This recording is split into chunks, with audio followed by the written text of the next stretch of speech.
आपको दुबई की ताज़ा तरीन खबरों में। खलीजी रियासत ने गैर कानूनी तौर पर मुकीम तारकीन को बड़ा रिलीफ देने का ऐलान कर दिया। खलीजी रियासत ने मुमलिकत में मुकीम गैर कानूनी तारकीन पर बड़ी मेहरबानी करते हुए उन्हें मजीद क़याम की मोहलत दे दी है। तफसीलात के मुताबिक अमानी हुकूमत एक्सपायर्ड वीज़ा होल्डर्स को बड़ा रिलीफ दे दिया है। गैर कानूनी तारकीन को मुमलिकत में क़याम के लिए मजीद 3 माह की मोहलत मिल गई है।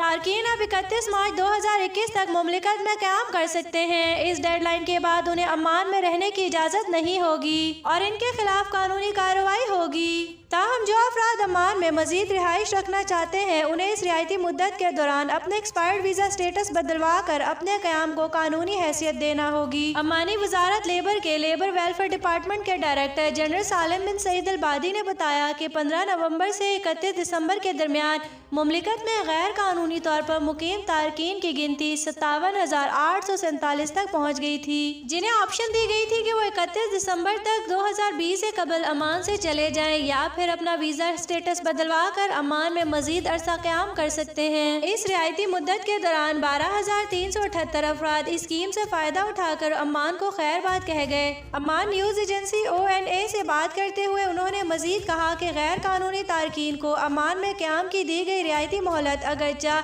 31 दिसंबर 2020 को ख़त्म हो गई थी, अब इस मोहलत में मजीद 3 माह की तोसी कर दी गई है, जिसके बाद गैर कानूनी तारकीन 31 मार्च 2021 की डेडलाइन तक ओमान से वापस जा सकते हैं या अपना वीज़ा स्टेटस तब्दील करवा सकते हैं। वाज़िया रहे कि ओमान ने नए कोरोना वायरस के बायस बैनुल-अक़वामी फ़िज़ाई ऑपरेशंस मुअत्तल कर दिए थे, जो इतवार के रोज़ से बहाल कर दिए गए हैं, जिसके बायस हज़ारों अफराद की ओमान में वापसी मुमकिन हो गई है। नाज़रीन, न्यूज़ सुनने का शुक्रिया। अगर आप हमारे चैनल पे न्यू हैं तो हमारे चैनल को लाइक एंड सब्सक्राइब कर दें, साथ ही बेल आइकन को भी प्रेस कर दें ताकि न्यू आने वाले हर वीडियो की नोटिफिकेशन आपको मिल सके।